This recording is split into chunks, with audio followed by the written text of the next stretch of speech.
Nous recevons Guy Chungu pour le compte du dossier. Bienvenue. Merci beaucoup, Judith. Alors aujourd'hui, nous aimerions savoir à ce sujet qu'est-ce qu'il faut savoir sur la mesure portant l'interdiction de la production et la commercialisation des sachets en République démocratique. Alors, on doit commencer par remonter la mèche pour parler de cette opération de déchassétisation qui a vu le jour depuis 2012. C'était une politique nationale en République démocratique du Congo au regard des commerces qui s'exerçaient dans la ville principalement de Kinshasa. Il fallait à tout prix trouver une méthode ou un mécanisme pour assurer la gestion des immondices. C'est de là qu'a commencé, qu'a vu le jour cette mesure qui régulait un tout petit peu la gestion des immondices à Kinshasa, même à l'intérieur du pays. Et là, nous sommes en 2012, je précise. Ok, en remontant toujours le temps, nous aimerions savoir aussi quand est-ce que cette mesure a été prise dans la capitale de la République démocratique du Congo. Alors, c'était déjà avec Kimbuta, à l'époque gouverneur de la ville, province de Kinshasa, en 2013, lorsque l'homme a vu qu'il fallait à tout prix réorganiser les choses. On a vu qu'il y a eu également l'intervention de l'Union européenne, mais principalement en 2013 déjà, début, vers mi-2013, il y avait déjà une politique provinciale de gestion des immondices, puisque la capitale Kinshasa a été considérée comme la ville-province qui avait beaucoup plus enregistré un taux ou je dirais un nombre important des immondices qu'il fallait à tout prix évacuer.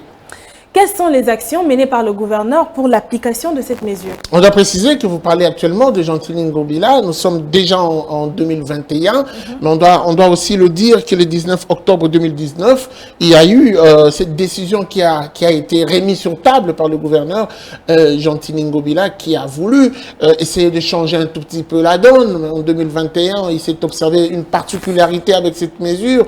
On observe une décision qui s'attaque principalement aux vendeurs de l'eau en sachet, et c'est déjà ça la première action. Il fallait à tout prix limiter le nombre de production d'eau en sachet dans la capitale Kinshasa, s'attaquer à la racine pour arriver à mieux gérer les immondices dans la capitale Kinshasa. Mais quelles sont les raisons donc qui avaient motivé cette décision? Alors les raisons qui ont motivé cette décision, c'est principalement la gestion des immondices, je le dis, puisque Kinshasa commençait à être débordé. J'aimerais y aller avec un exemple plus pratique. L'opération Bopeto, voulais-je dire, qui a été lancée encore par ce gouverneur Gentili Ngobila, puisque c'est de lui qu'il s'agit, devrait résoudre le problème de la propreté, de la salubrité de la ville-province, d'insalubrité de la ville-province de Kinshasa. Il fallait à tout prix contenir avec une politique assez généralisante, avec une politique assez globalisante, contenir mieux la gestion des immondices dans la capitale Kinshasa, et donc c'était englobé dans la stratégie Kimbopeto. Aujourd'hui, ça se particularise avec cette mesure dont nous parlons tout à l'heure, l'interdiction de la vente de l'eau en sachet dans la capitale Kinshasa. Donc, ça a commencé avec la gestion des immondices qui a posé problème. Finalement, on essaie de se rabattre au niveau de la production et des commerces qui ramènent à cette gestion, au débordement des immondices dans la capitale. Voilà pourquoi nous sommes aujourd'hui en train d'observer cet état un tout petit peu gendarme envers le producteur et le consommateur de sachets en eau à Kinshasa. Ok, vous nous avez ramené donc un reportage et nous allons le suivre puisqu'il nous fait le constat dans la ville de Kinshasa. Voilà le reportage, pour préciser, avant que l'on le suive. Ce reportage nous donne un tout petit peu la température qu'il y a sur le terrain après la prise de la décision, la prise de la mesure par le gouvernement provincial. Est-ce qu'il y a quand même une sorte de récidive où les choses sont quand même, comment dire, respectées? C'est dans le reportage que nous trouverons les éléments de réponse. Merci. Nous allons donc suivre ce reportage tous ensemble. Moto nyoso oya yebi atekaka mai na sachet atika moto yo nyoso a produisaka mai ya sachet pe apesi bato bakende koteka ayeba tokokitela ye na ndako na usine na ye na société na ye pe tokokanga ye mbala moko na parquet ngai moko na kolandelango ti bakosuka na makala. Cette annonce du gouverneur de la ville, Gentili Ngobila, interdisant la vente de l'eau en sachet à Kinshasa souffrent encore d'exécutions sur le terrain malgré les sanctions promises en cas de récidive. Ils sont peut-être rares au centre-ville, ces vendeurs à la criée, mais ailleurs, on les retrouve sans gêne dans les rues exerçant leur commerce, comme si de rien n'était.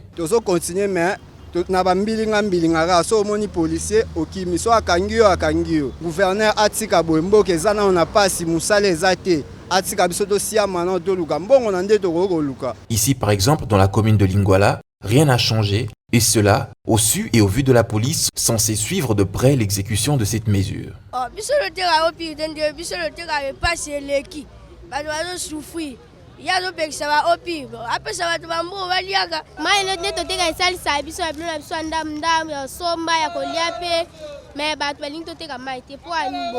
Comment cette nouvelle a-t-elle été reçue par la population? Le gouverneur a interdit la consommation d'opium sous prétexte que nous générons beaucoup de chassés, donc de déchets en fait. Mais on ne peut pas empêcher les gens de générer des déchets. Parce que même si nous consommons l'eau des bouteilles, nous allons toujours jeter les bouteilles.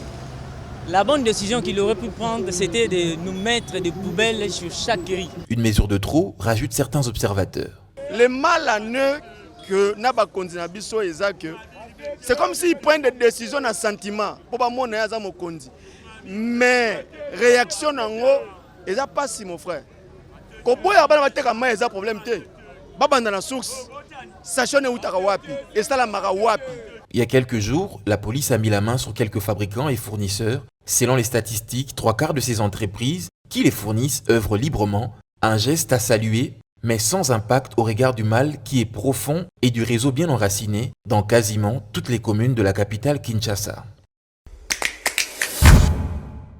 Nous avons suivi ce reportage. C'est quand même triste de pouvoir constater que cette mesure n'est pas du tout respectée. Mais nous voulons quand même savoir en quoi cette décision ou cette mesure profite à la population quinoise. On doit le dire d'abord que pour la population, c'est une mesure de plus et une mesure de trop. Parce qu'il y en a eu plusieurs mesures qui n'ont jamais été observées. On doit le dire que nous sommes dans une ville, pour parler de Kinshasa, pour ne pas parler de la RDC, nous sommes dans une ville où on prend de manière 2 fois cavalière des mesures sans pour autant avoir une politique de suivi. Lorsque en amont on prend une décision, en aval il faut suivre ou faire suivre une politique qui permettra la pérennité ou la pérennisation de cette décision.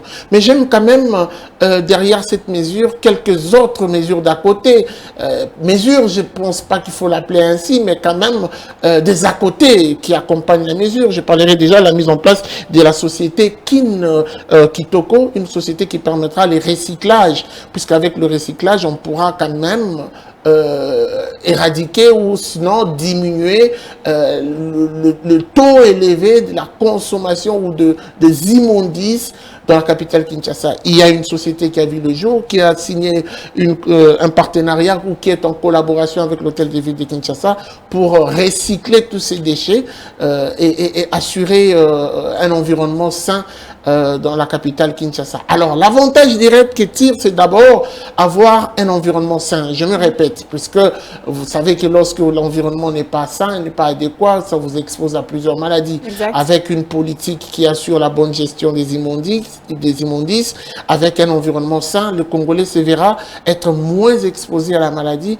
et ça fera en même temps la fierté de la République démocratique du Congo. Rappelez-vous qu'il s'est joué une fois question pour un champion, consultant l'histoire, il y avait une question, je le dis en passant, et de manière ramassée, quelle est la capitale la plus sale du monde? Je vous épargne le détail.